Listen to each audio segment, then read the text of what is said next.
प्राचीन काल की बात है। मगध देश की जनता में आतंक छाया हुआ था। अंधेरा होते ही लोग घरों से बाहर निकलने की हिम्मत नहीं जुटा पाते थे। कारण था अंगुलीमाल। अंगुलीमाल एक खुखार डाकू था जो मगध देश के जंगलों में रहता था। जो भी राहगीर उस जंगल से गुजरता था वह उसे रास्ते में लूट लेता था और उसे मारकर उसकी एक उंगली काटकर माला के रूप में अपने गले में पहन लेता था। इसी कारण लोग उसे अंगुलीमाल कहते थे। एक दिन महात्मा बुद्ध उस गांव में आए। लोगों ने उनका खूब स्वागत सत्कार किया।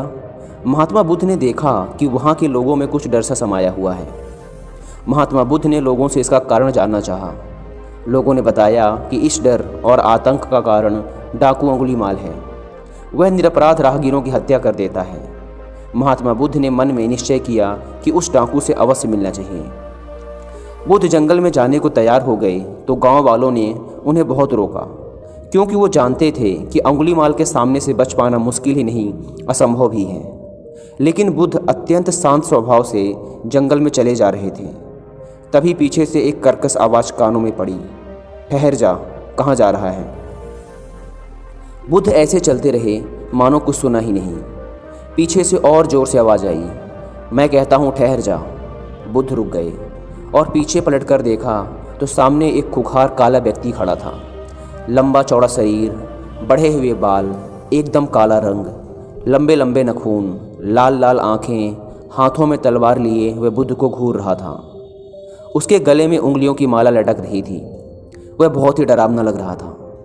बुद्ध ने शांत व मधुर स्वर में कहा, मैं तो ठहर गया, भला तू कब ठहरेगा। अंगुलीमाल ने बुद्ध के चेहरे की ओर देखा। उनके चेहरे पर बिल्कुल भय नहीं था, जबकि जिन लोगों को वह रोकता था वे भय से थर थर काँपने लगते थे। अंगुलीमाल बोला, हे सन्यासी, क्या तुम्हें डर नहीं लग रहा? देखो मैंने कितने लोगों को मारकर उनकी उंगलियों की माला पहन रखी है। बुद्ध बोले, तुझसे क्या डरना? डरना है तो उससे डरो जो सचमुच ताकतवर है।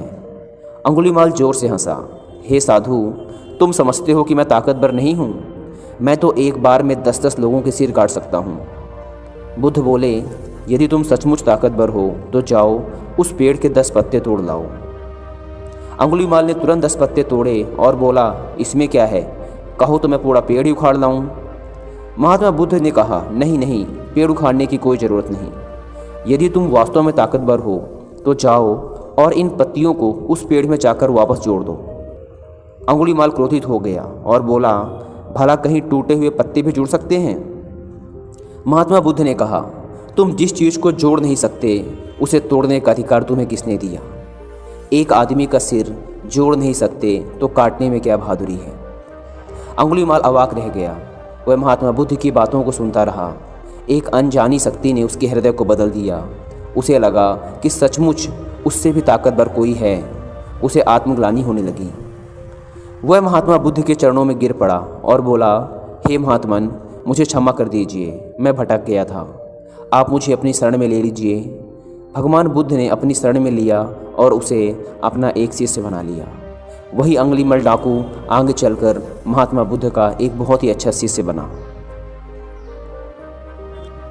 इसी प्रकार हमारी लाइफ में भी ऐसी बहुत सी परिस्थितियाँ, समस्याएं व इंसान होते हैं जिन्हें देखकर लगता है इन्हें बदला नहीं जा सकता, इनका सामना नहीं किया जा सकता। हम डरते हैं उनसे, हम उनसे दूर भागते हैं। हमें लगता है इसका कोई समाधान नहीं है, लेकिन वास्तव में ऐसा नहीं है। यदि हम शांत दिमाग व निडरता के साथ किसी का भी सामना करें तो उसे बदला जा सकता है, उसे हराया जा सकता है, उसे जीता जा सकता है।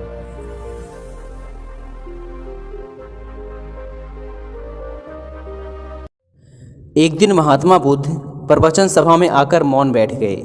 सारे शिष्य उनके इस मौन के कारण चिंतित हुए कि कहीं महात्मा बुद्ध बीमार तो नहीं हैं। आखिरकार एक शिष्य ने पूछ ही लिया, भंते, आज आप इस तरह चुप क्यों हैं? वो नहीं बोले तो दूसरे शिष्य ने पूछा, गुरुदेव आप ठीक तो हैं? बुद्ध फिर भी मौन ही बैठे रहे।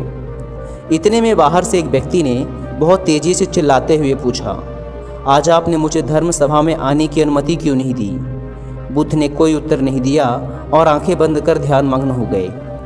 वह बाहर खड़ा व्यक्ति और जोर से चिल्लाकर बोला, मुझे धर्म सभा में क्यों नहीं आने दिया जा रहा? धर्म सभा में बैठे बुद्ध के शिष्यों में से एक ने उस इंसान का समर्थन करते हुए कहा, भंते उसे धर्म सभा में आने की अनुमति प्रदान करें। महात्मा बुद्ध ने आंखें खोली और बोले, नहीं, उसे अनुमति नहीं दी जा सकती क्योंकि वह अछूत है। अछूत? लेकिन क्यों? सारे शिष्य यह सुनकर आश्चर्य में पड़ गए कि भंते ये छुआछूत कब से मानने लग गए। महात्मा बुद्ध ने शिष्य समुदाय के मन के भावों को तोड़ते हुए कहा, हाँ, वह अछूत है। वह आज अपनी पत्नी से लड़कर आया है और क्रोध से भरा हुआ है। क्रोध से जीवन की शांति भंग होती है। क्रोध से ही सबसे पहले मन में हिंसा का जन्म होता है और फिर इसी मानसिक हिंसा के प्रभाव में आकर इंसान दुनिया में हिंसा, मारपीट, गाली गलौज और बहुत से गलत काम करता है। क्रोध करने वाला अछूत होता है क्योंकि उसकी विचार तरंगें, उसके नकारात्मक विचार दूसरों को भी गलत तरीके से प्रभावित करते हैं। उसे आज धर्म सभा से बाहर ही रहना चाहिए। उसे आज धर्म सभा से बाहर ही खड़े रहकर पश्चाताप की अग्नि में तपकर शुद्ध होने दो। शिष्यगण समझ गए कि अस्पृश्यता, अनटचेबिलिटी क्या होती है और सही मायनों में अछूत कौन होता है। उस व्यक्ति को भी बहुत पश्चाताप हुआ। उसने कभी भी क्रोध न करने की कसम खाई। तब जाकर बुद्ध ने उसे धर्म सभा में आने की अनुमति प्रदान की। दोस्तों, इस कहानी से हमने सीखा कि किसी भी इंसान के अछूत होने का आधार उसका जन्म व धर्म नहीं, बल्कि उसके कर्म व विचार होने चाहिए। यदि किसी भी इंसान के कर्म व विचार की वजह से किसी प्राणी को नुकसान होता है, वह समाज का अहित होता है, तो वह इंसान अछूत है।